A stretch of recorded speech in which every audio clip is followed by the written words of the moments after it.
All right. Good evening. This is MELS 603. What we're just talking about, one of our 605 students, William White in Pitt County, just got a job as an assistant principal. He's only a third-year teacher, but his background as an exceptional children's teacher, because he knows all the laws and policies, has given him a leg up on the competition and getting a job. That's one of the reasons why we stress so much making sure that you know the accommodations and what you're doing for all your special population. That's a big part of the job when you become an administrator. It's a big part of getting the job.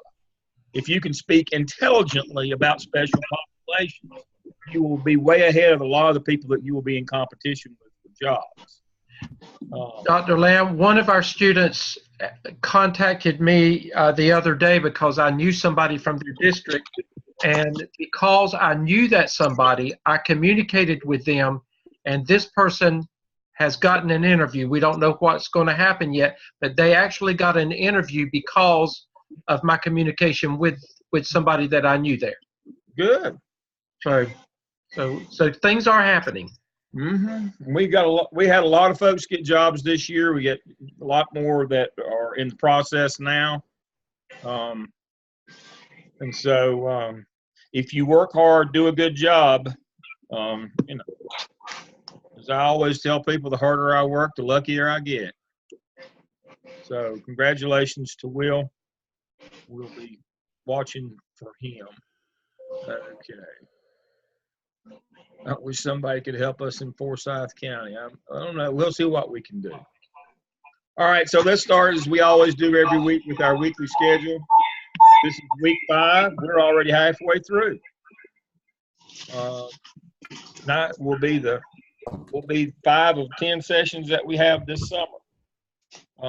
So this week we were working on skip task 1. And we were looking at bullying, cyberbullying, harassment. And the 4th activity,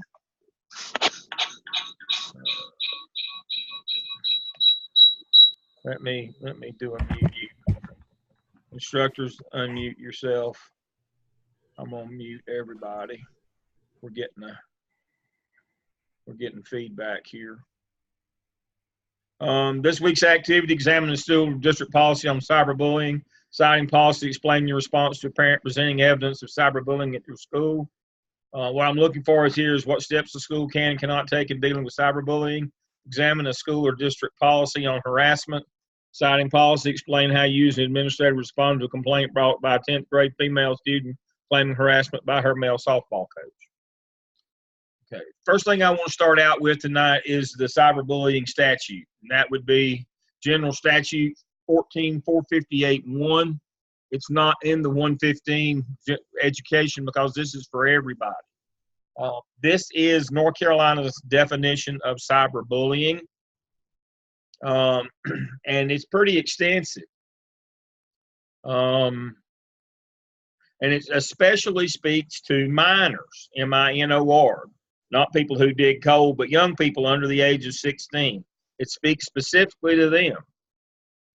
With intent to intimidate or torment a minor, build a fake profile or website, pose a minor in an internet chat, pose as a minor in a chat room, emails, instant messaging, Twitter, all those kinds of things. For some reason, there was an amendment to the cyberbullying law a couple years ago. This came out in 2014, by the way. This law has been on the books since 2014. There was an addendum to this a couple years ago. Please don't, if you want to go and find it, find what the court held, H-E-L-D. The only thing that changed about the cyberbullying law 2 years ago is there was a clarification. If students or young people are in a Twitter beef and one of them takes offense and they've been participating, that's not considered cyberbullying if you've been exchanging back and forth and it gets too far, or your feelings get hurt if you've been participating in the Twitter war, in the messages going back and forth. That's the only thing. If you're an equal participant, you can't claim that you've been bullied if you're an equal participant. That was the only that wasn't a change, that was a clarification to this law. Now, for some reason, I had folks tell me that administrators all over the state said, oh, they struck down the cyberbullying statute. We don't have to deal with that. That is not true. You certainly have to deal with cyberbullying. Now, as I've told you before, it doesn't matter where they sent the text or the Twitter or tweet from. If it's among your students and it has the potential to disrupt your school, then you must act upon it. You can't claim that, well, because I don't know if it happened here at school or not, I don't have to be involved. That is not true. If your students are involved, you're involved. This is one of those hot button issues from the law seminar in terms of schools. Individuals and schools are being sued now for not taking action against cyberbullying when students harm themselves. The student that's been bullied, we know of several cases where students have harmed themselves up, including to committing suicide. And their parents then sue the school district for not having taken action. You have no cover here, folks. I'm telling you right now, you're exposed. If cyberbullying is going on in your building, you're aware of it, and you take no action because you claim that, well, that didn't happen here at school, that won't stand up in court. I'll tell you right now, this has become a highly charged topic, the cyberbullying, and you better get on top of it before it gets on top of you. This is one of those things that can get out of control. And I'll tell my first story of the evening.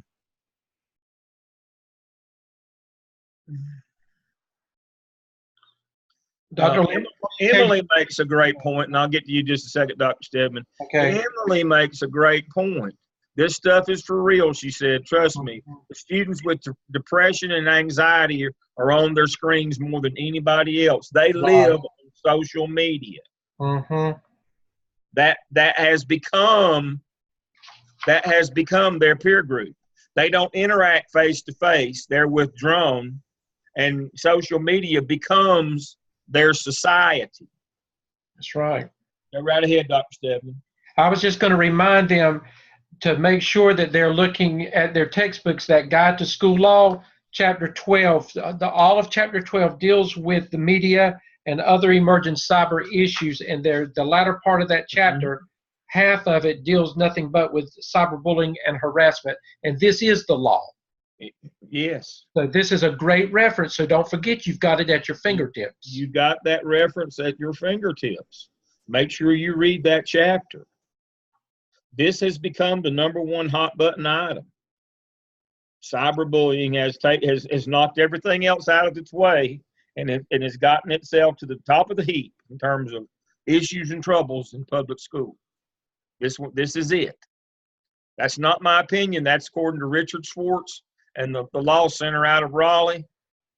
This is it. This is the #1 issue that school districts are having to face. Mm-hmm.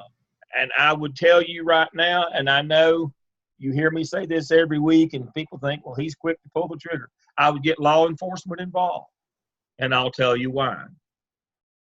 There were some girls at a local middle school in the town where my primary residence is, in Cornelius, North Carolina, at Lake Norman. There's a high school and a middle school beside one another there in the town. Recently built schools, Bailey Middle School and Huff High School. Recent additions to Charlotte-Mecklenburg schools.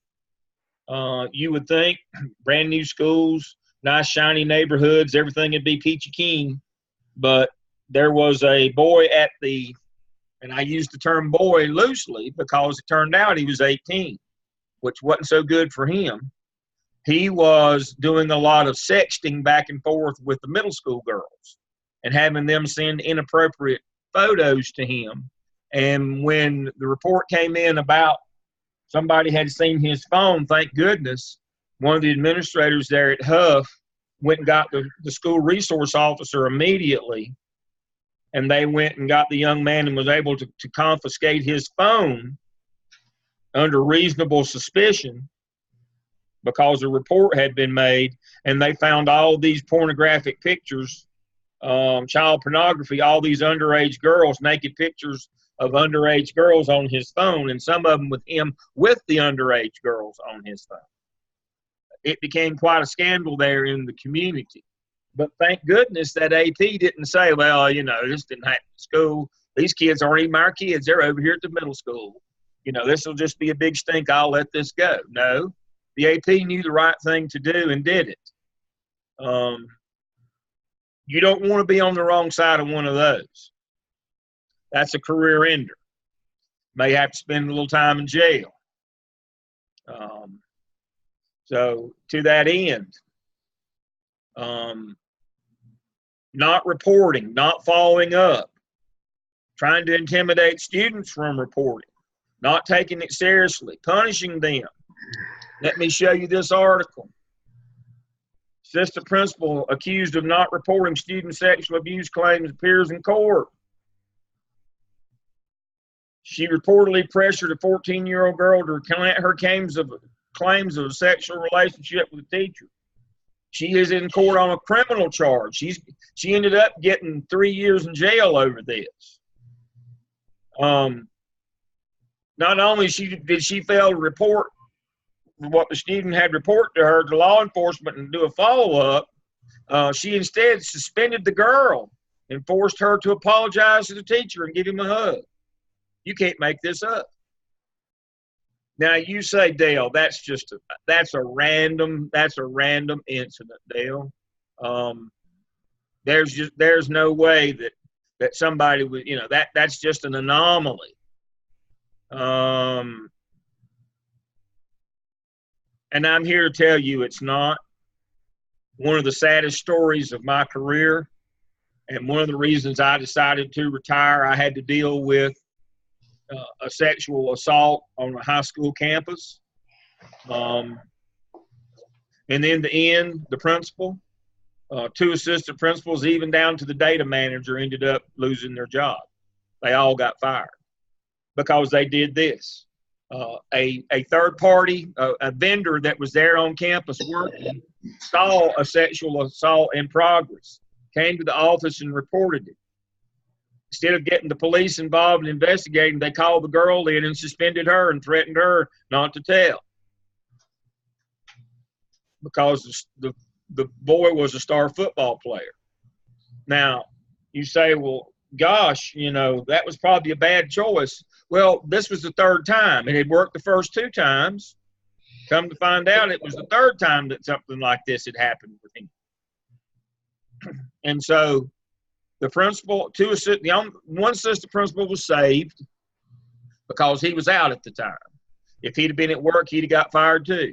And the data manager that entered it in incorrectly was fired as well. They all had to go home. The principal sued, and she lost her case forthwith. Absolutely got no relief from the court and had to pay the district's court fees. And then one more incident right behind it made me decide that I wanted to do something else other than be the bad guy that had to do this kind of stuff for a living when I was a deputy. But somebody in your district has to deal with these kinds of things. Don't make sure that it's, you know, hopefully it won't be you eventually one of these days, but make sure it's not you that they're dealing with. So the AP threatening the girl and punishing her to keep her quiet, not report, that's not far-fetched. I had one of those myself, and people ended up losing their careers over it. Don't be that person. Don't, you know, the dirtiest word in the administrator's handbook is discretion. Every time, I can't tell you the number of times I'd go out to a school and say, why did you do this dumb thing? Oh, I was using my discretion. You don't have discretion when it comes to law and policy. You are to follow it, period. If you don't, you expose the district to lawsuits that we're going to lose and have to pay. You expose yourself to lawsuits that you're going to lose. You may get a criminal charge and have to go to jail. You must follow the law, always. Now, let me look at the chats right quick. Jamal said middle school principal in Guilford last year lost her position due to a similar incident. And Dr. Lamb, the principal allowed the young lady to go home.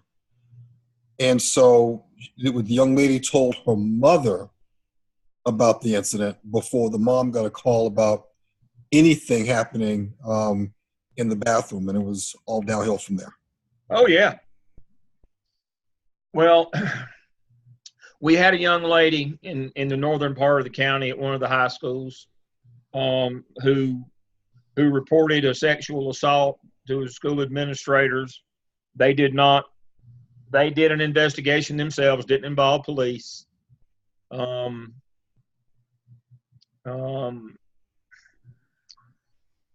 It got to the local police department, and they threw the school district under the bus, and the school personnel and said, we're quite sure something bad happened, but because we weren't called immediately, evidence was lost.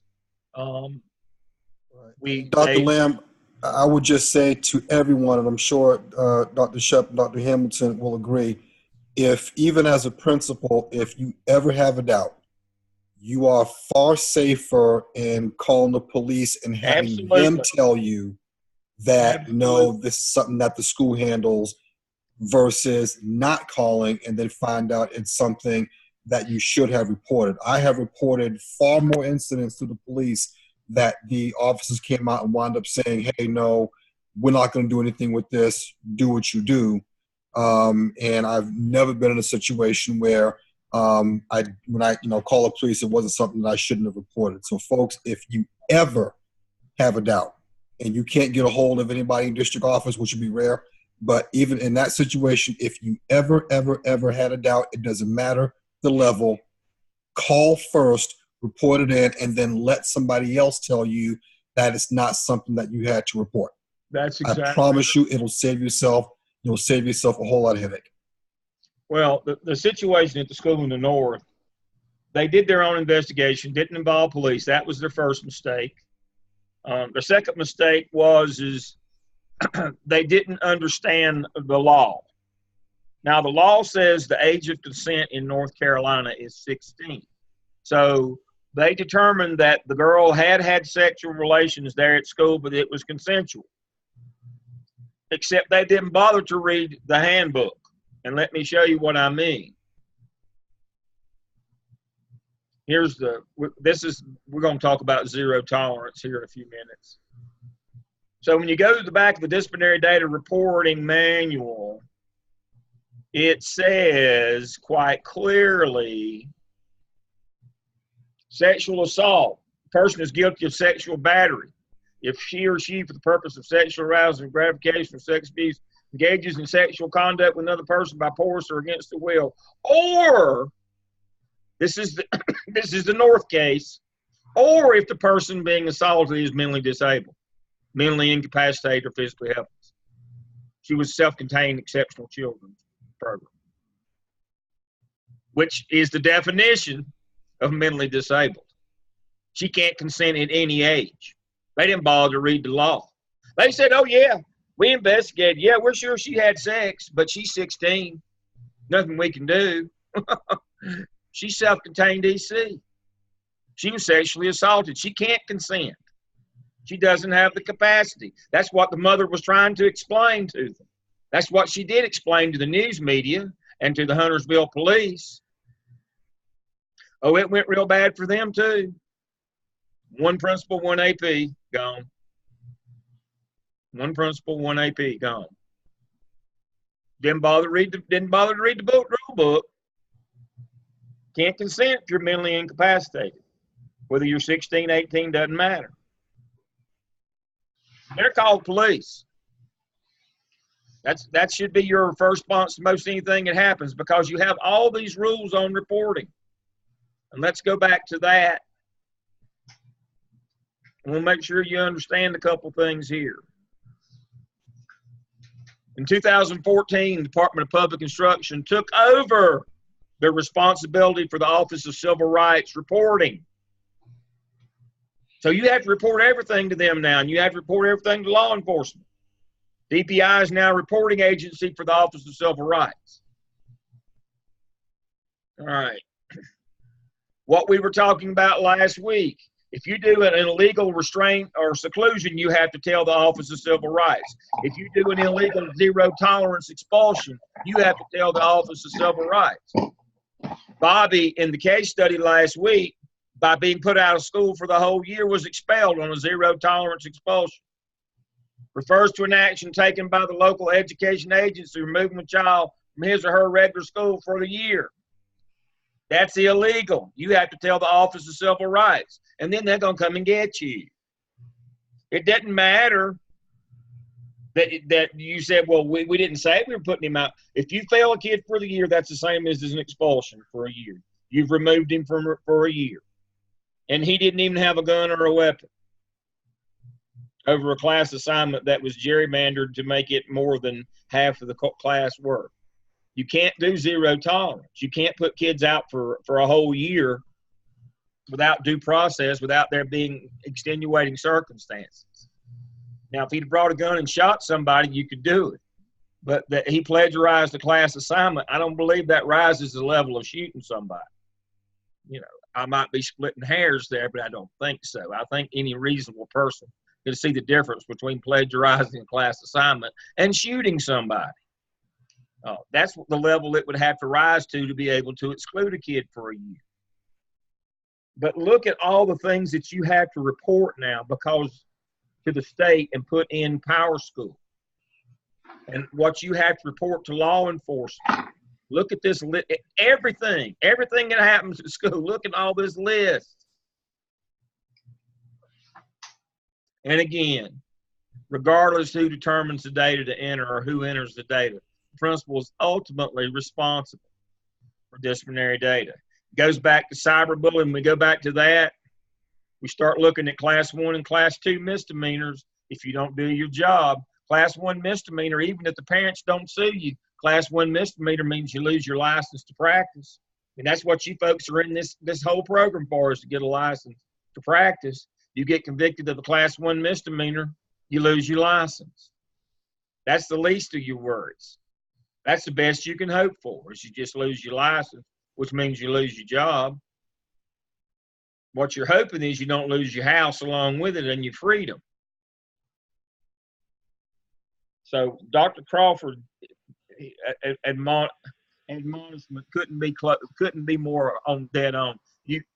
If there's any doubt whatsoever, call the police. Right. That dirty word discretion has cost more people their job than I would care to enumerate tonight. Discretion this is not where you have discretion in legal matters. Discretion is which grade level goes to second lunch versus first lunch or third lunch. That's discretion. Legal issues, you don't use discretion. All right, I'm gonna catch my breath here. I'm gonna ask Dr. Shepard to chime in here for a minute. Our high school person. Yeah, like I typed in the little chat bar there. I think everybody's hitting it dead on in these situations, which you will come across very early in your career, very often, if not weekly or bi-weekly. Unfortunate these days because there are so many things that you have to be concerned with when it comes to criminal law in schools. You want to make sure that you do a couple things really well, and that is that you have an open communication with parents in every situation, that you document very well, and that when you have these conversations that you have time and a routine for yourself to sit down at the end of the day and not only document those things on paper when you're talking to parents and you're handing them things or when you're speaking with law enforcement, but that you have time yourself to sit down for 20, 30, 45, an hour, whatever it takes, and whatever the situations you dealt with, that you type things down in your notes or in a log entry somewhere, because these things are going to be brought back up not only while you're conducting an investigation, but later on as well when people go to court. And sometimes that can be a month, 2 months, 3 months down the road. And you need to make sure that you have great notes for yourself, because you will be subpoenaed in these cases when you conduct these investigations, and you will go to court and you will stand before those folks, and you're going to want to know what you're talking about. So you need to document, and that includes with law enforcement, district office personnel. I've said it before, but I have fellow principals that I pick up the phone to, and I go, I need you to check my back on something. So find some people you trust in these situations as well, veteran folks who you can say, hey, have you dealt with this before? And you can trust in that conversation with them. That's a really important thing to do. And hopefully you can be that person for someone else down the road as well. But have a group of folks around it, because you're not always going to be an expert on every situation and case, but you can do some best practice. And that is always, like folks have said here tonight, contact law enforcement if you ever doubt it. Get that funny tummy feeling. Always contact law enforcement and parents, and always contact that district personnel, even if it's just to give them a heads up and say, hey, I want to let you guys know about the situation. Here's what I've done, X, Y, and Z so far. Do you recommend anything else? It will save you headaches. It will save them headaches, and it will get it done right. In the end, the whole point of any of this, because we work with people and kids, is we want to get it right. And you just want to get every situation right. And you want to make sure if it's involving anything criminal that you get it right in the end for your school, for your district, but more importantly for the kid and their parent as well. And so getting it right is the main thing. And whatever time and effort that takes, and documentation and conversation it is, that's the important part of all of this. You're not always going to be an expert, but you can take these practices with you to the grave and do a good job with it. Thank you, Dr. Shepard. Dr. Hamilton, give us the elementary perspective from the coast. Well, we're getting a new roof, so sorry if you hear all the hammering. But I was just saying the same thing, to communicate even the smallest of things to your SRO. They're there. If you have one basically every day, you can run anything by them. Even if they don't want to accept a report, you can at least get an event number or document that you reported it to them. So this is what they always say to us is, what did you know, when did you know it, and what did you do about it? Mm-hmm. So I just found out, the first thing I did was call my deputy superintendent. I think your board attorney, your deputy superintendent, these are the people who are going to have your back if you do have to go somewhere with something. So you always want to get their guidance and follow their guidance, because they're the ones that are going to have your back if it does go somewhere. That is correct. The deputy's the last person that wants to be surprised. Correct. We want to hear it from you. Right. I don't want to hear it from a parent. I don't want to hear it from law enforcement. I don't want to hear it on the news. I don't want to wake up in the morning in the early news and we're the lead story and I don't know it. Or social media. Or social media. Exactly. That's worse. Mm-hmm. That's exactly right. That's even worse. Because I'm going to tell you, folks, it's just human nature. When these incidents take a life of their own, and if you can't get off the media cycle, the media circus, somebody has to go home. In Charlotte-Mecklenburg, if we made 3 news cycles in a row, we knew that it probably wasn't going away, and we were going to have to deal with it. And somebody's going to get suspended, or somebody was going to have to get reassigned, or something was going to happen. A bad thing was going to happen to a good person, but we had to break that media cycle. I'll be the first to admit I'm not a good person. I'm still Saul on the road to Damascus. I'm not Paul yet. I'm trying to be better, but I can tell you, there are many a days I'd watch another cycle of the news and I'd say, boy, we need a shooting or a bad car wreck on the west side to get us off the news. Maybe somebody will rob a bank today in town. Something's got to happen, or I might have to go fire somebody if we don't get off the news soon. Seriously. Yeah. The down and dirty of it, Dr. Lamb, is this. We talk about documentation, and we don't want to talk about these things, but they exist. And the fact that if you're not documenting, those parents are, and those kids somebody else is.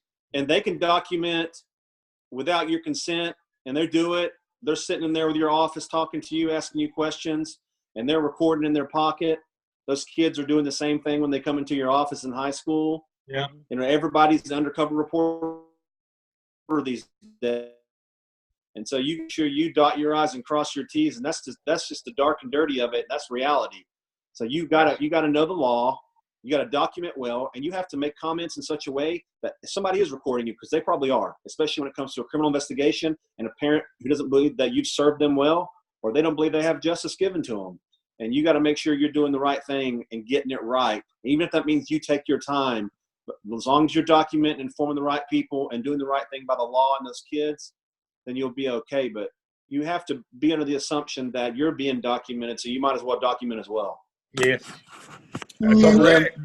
Emily also wrote something that I think bears for everybody to pay attention to, in that you also want to be careful with what you put in emails, because remember, folks, your email does not belong to you.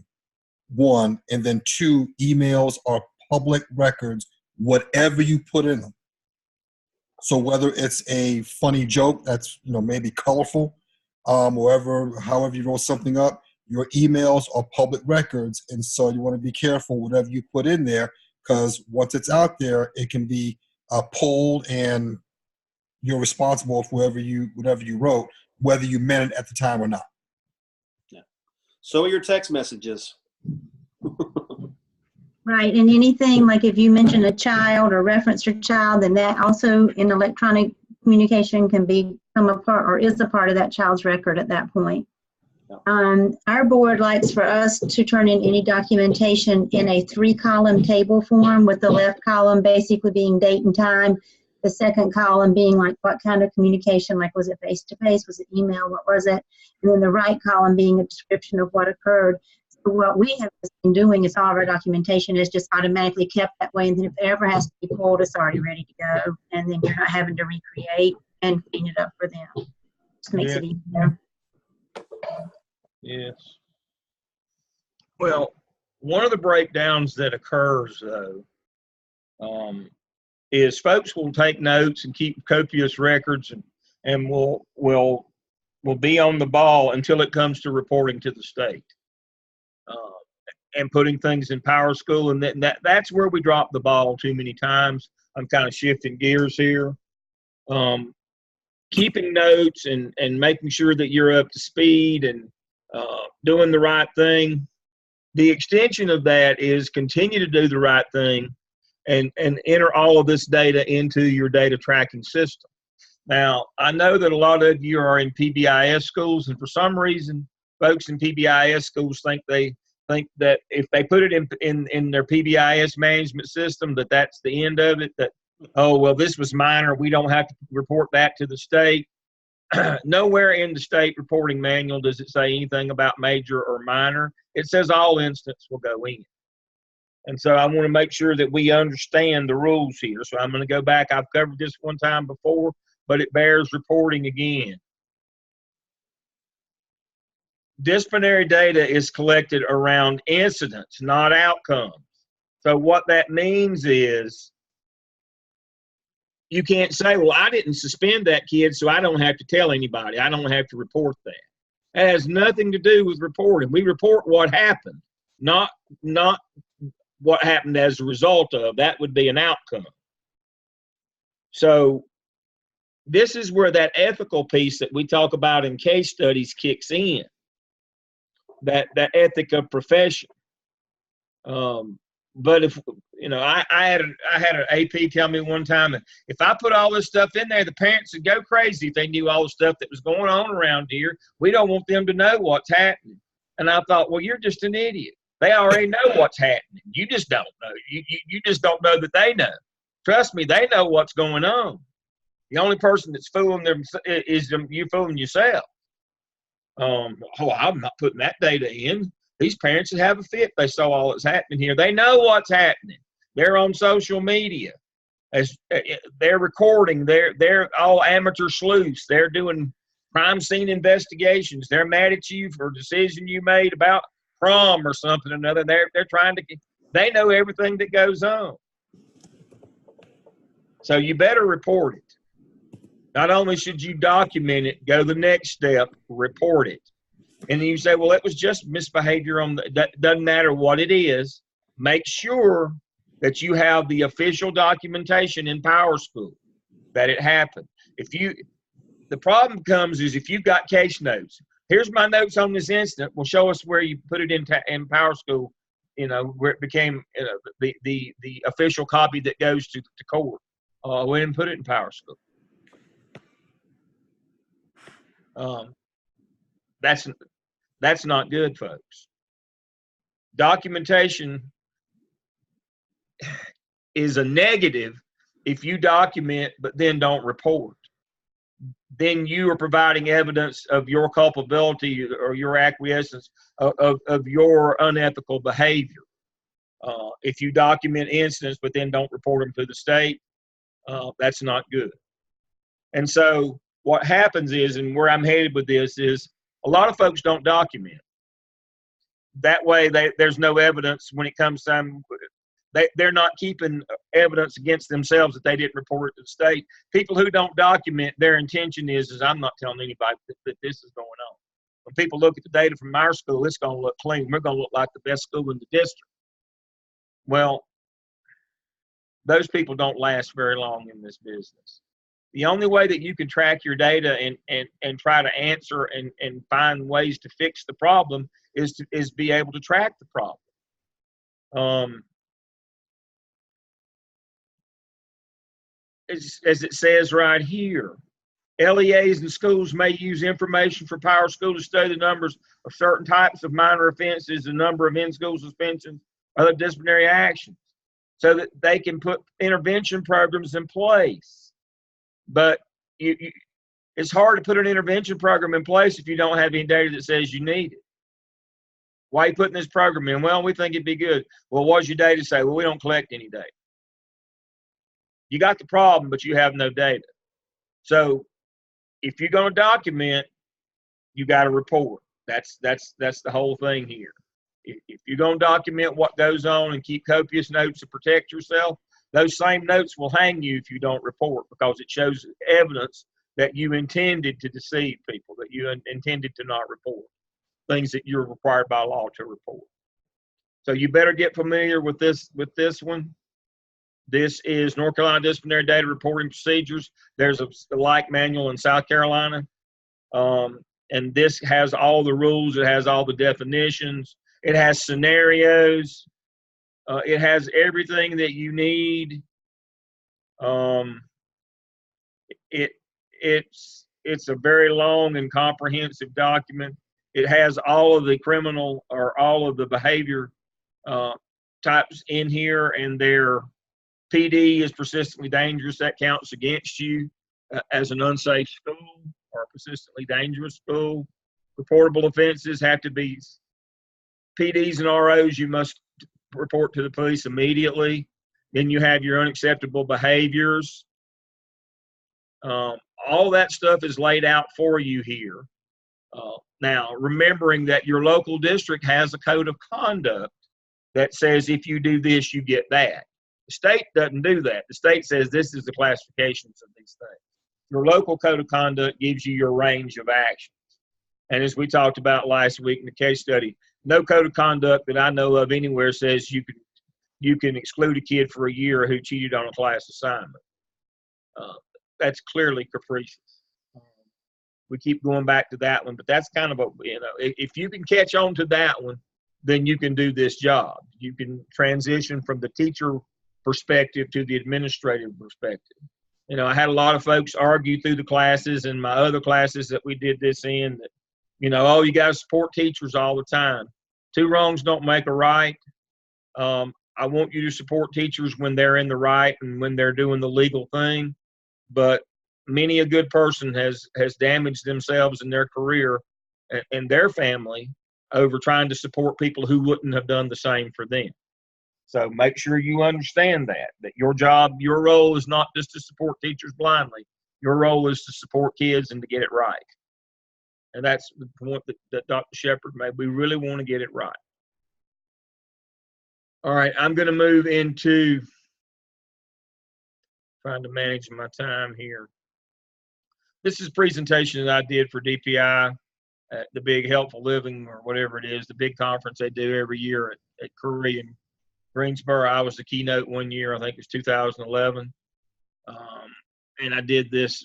I had hired a criminologist in Charlotte, Mecklenburg to work with me, and we put this together, and we were trying to do identification prevention. We were working on antecedent behaviors. Our data said little things led to big things. Of course, all the research says that, but our data said that as well. And what we were trying to do was make sure everybody understood that if you want to stop the big things, you can't do that until you stop the little things first that become the big thing. You've got to be on top of it every day. And these are, these are the biggies that lead to your more serious offenses. These are the things that lead to rape, weapons, serious drug offenses, serious assaults, discharged weapons, handguns. These are the kinds of things: bullying, cyberbullying. Somebody brings a gun and shoots somebody. Somebody kills themselves. Gang activity. Somebody ends up, shot. A drive-by. These are the little things that we think are little things that become the bigger things. These are the four that lead us down the garden path to big, bad, violent offenses in our schools. Look, these are bad enough on their own, but unfortunately, these never end well. These always go to a place where somebody usually end up seriously harmed. That's where all roads lead to tragedy with these four things. These are kind of the gateway activities or infractions that lead to the big things, the four that you see on the screen. That's not my opinion. That's what data tells us. If you have these four things going on, any one of these four things going on your campus, much worse things are going to happen shortly. Gang activity, bullying, cyberbullying, sexual harassment, sexting. If these things are happening, bad stuff's sure to follow. I've got federal guidelines here. You should read all of these. All your reporting laws. This kind of summarizes that manual that I was just in.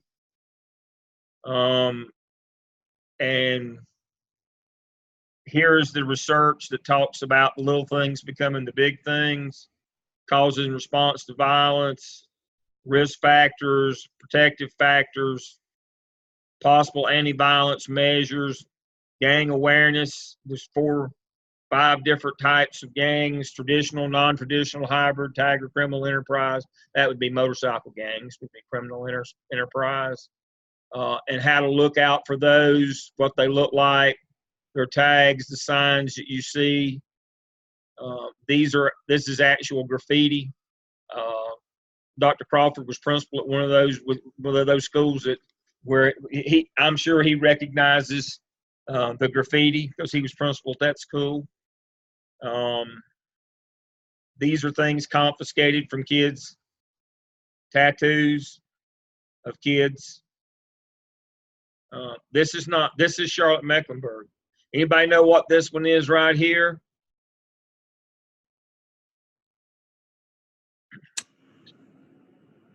Which one? The girl with the painted fingernails. Those are Hidden Valley Queens? No. She's got 1, 3. 1, 3. Oh, MS-13. Gotcha. MS-13. And it's MS rather than SR because it's blue. Flashback. Yeah, that's a flashback. That's a flashback for Dr. Crawford and I from the east side. See right there, east side. We were principals on the east side. Federal statutes on bullying, sexual harassment. State statute laws. Bullying and harassing behavior, 407. We've already gone over the cyberbullying law. This gets into the whys and the reasons why, or the classifications of how people can be bullied. I mean, they can be bullied over their race, color, religion, ancestry, natural origin, gender, socioeconomic status, academic status, gender ID, physical appearance, sexual orientation, or disability. All of these are categories that people get bullied or harassed. These are recognized. If if you make fun of the kids who are in the EC class, their academic status, that would be bullying. That would be harassing behavior. That is prohibited. No student or employee. Here's 115C407. So I have all the laws and policies here. We've got some things. Sexting. That's what we were talking about earlier. The case where boys and girls were sending pictures and they were underage, except the boy who was collecting the pictures wasn't. He was 18. That one is kind of underground, but that's a big problem. You better know if that's going on.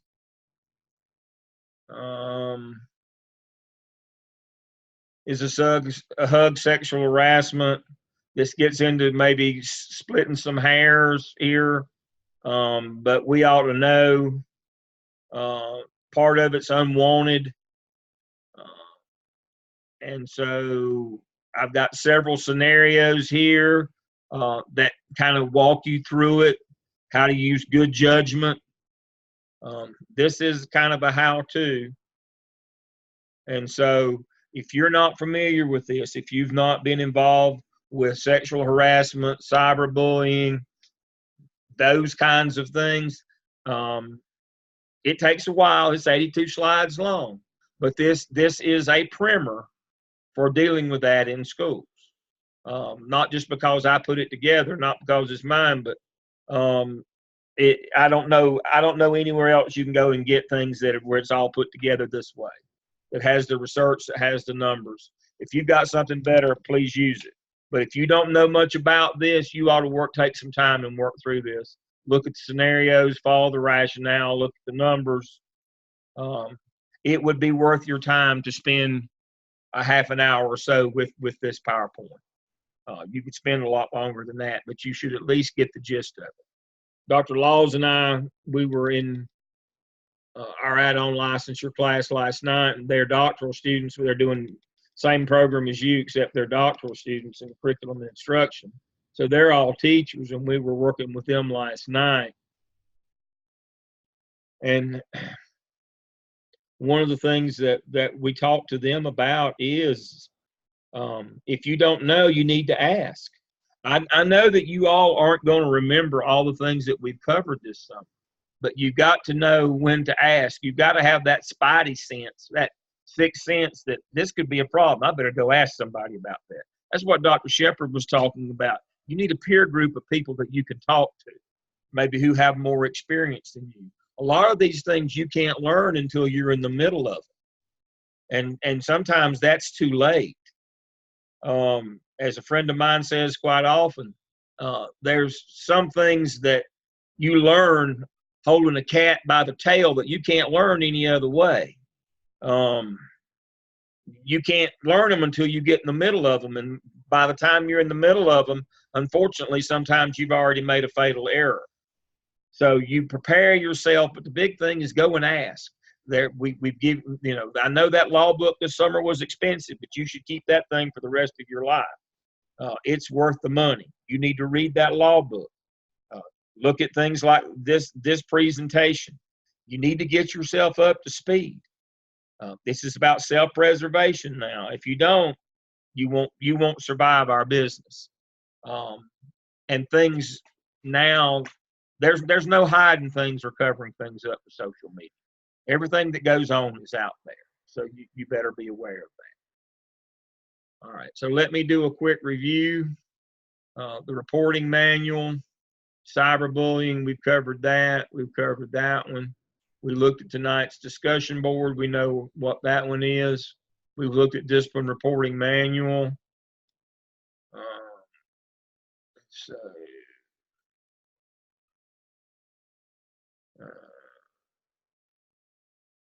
let's take a chance.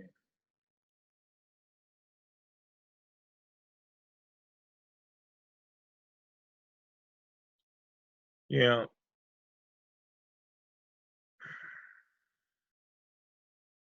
Taking notes, excellent. Yeah, we all have stories.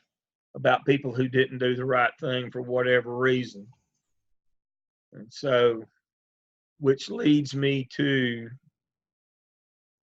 what have I got here? We've covered this one. Which leads me to next week's case. Next week, we're going to do case study 2. Case study 2 is a shift in gears away from criminal behavior and disciplinary actions and those kinds of things. It speaks to finance, but what it shares in common with our theme tonight is you have to look and see what the court held, and you have to follow the law, regardless of whether you agree with it or not. You don't have discretion to not follow the law. And so when we look at next week's case study, and it's kicked me out of Blackboard here. Let me go back in if I can get back in. When we look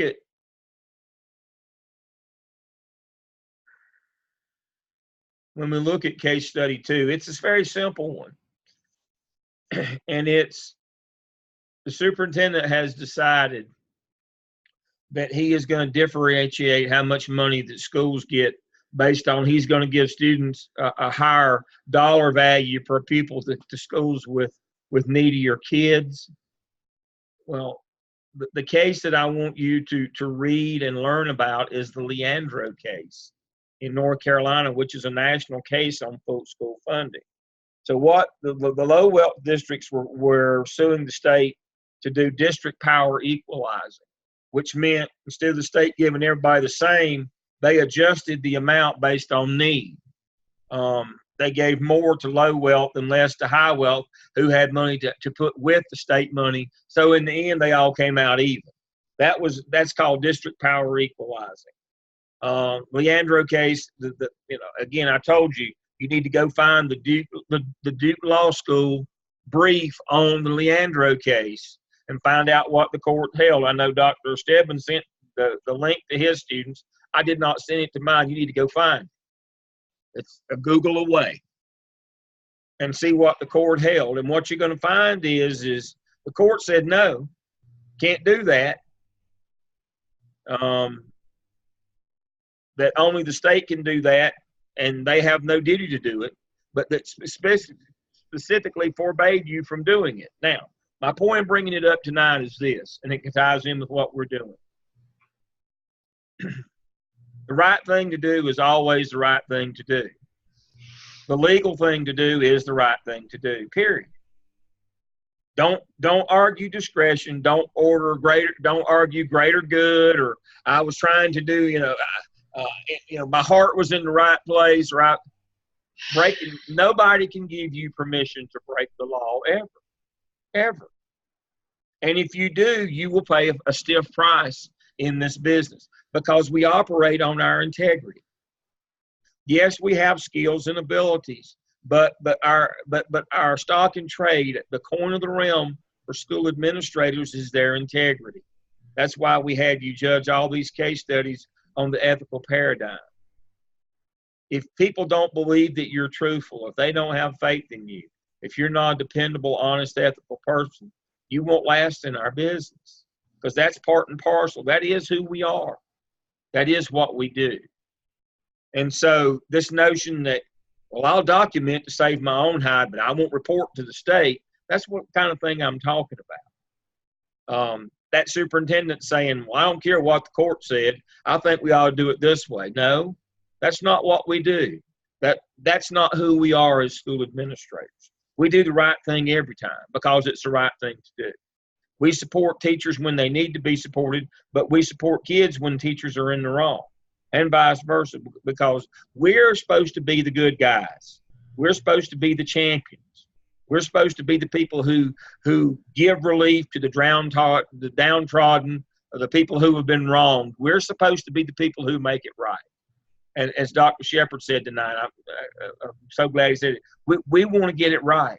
We want to be the good guys because that's who we are. That's what we do.